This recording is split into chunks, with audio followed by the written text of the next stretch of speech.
आज हम एक गहरी और प्रेरणादायक कहानी सुनेंगे जो भगवान बुद्ध से जुड़ी है। यह कहानी हमें यह समझाती है कि हमारे मन में गंदे, नकारात्मक या अनुचित विचार क्यों आते हैं और उनसे कैसे निपटा जा सकता है। कहानी की शुरुआत बहुत समय पहले की बात है। भगवान बुद्ध अपने शिष्यों के साथ एक गांव के पास रुके हुए थे। वहां दूर दूर से लोग आकर उनसे ज्ञान प्राप्त करते थे। एक दिन एक युवक उनके पास आया जो बहुत परेशान था। उसने बुद्ध से पूछा, भगवान, मैं बहुत परेशान हूं।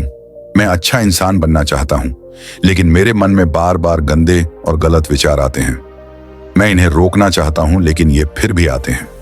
क्या मैं बुरा इंसान हूं?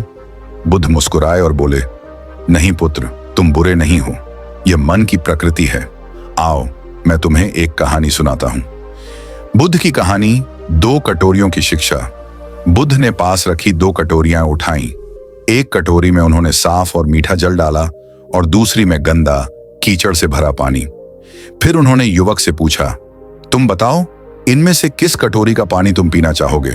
युवक ने तुरंत कहा, साफ पानी वाला। गंदा पानी कौन पिएगा? बुद्ध ने मुस्कुराते हुए कहा, बिल्कुल ठीक।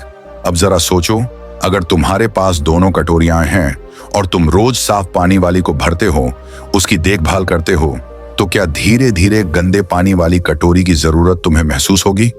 युवक ने कहा, नहीं, बिल्कुल नहीं। मैं तो साफ पानी का ही उपयोग करूंगा। बुद्ध बोले, बस यही तुम्हारे मन की स्थिति है। मन में दो प्रकार के विचार आते हैं, कुछ साफ और शांत और कुछ गंदे, लालच से भरे, वासनात्मक या क्रोध से जुड़े हुए। यह पूरी तरह तुम पर निर्भर करता है कि तुम किस विचार को पोषित करोगे। बुद्ध का सरल उत्तर।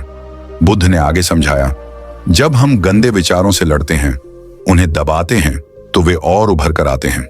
लेकिन जब हम उन्हें बिना प्रतिक्रिया दिए देखने लगते हैं, स्वीकार करते हैं कि वे बस विचार हैं, न अच्छे न बुरे, और ध्यान पूर्वक सकारात्मक विचारों की ओर ध्यान देते हैं, तब धीरे धीरे मन शुद्ध होने लगता है। एक और दृष्टांत, कुत्ते और छाया की कहानी। बुद्ध ने एक और दृष्टांत सुनाया। एक कुत्ता एक कुएं के पास गया। उसने कुएं में झांका और वहां उसे अपनी ही परछाई दिखाई दी। उसे लगा कि कोई दूसरा कुत्ता उसमें घूर रहा है।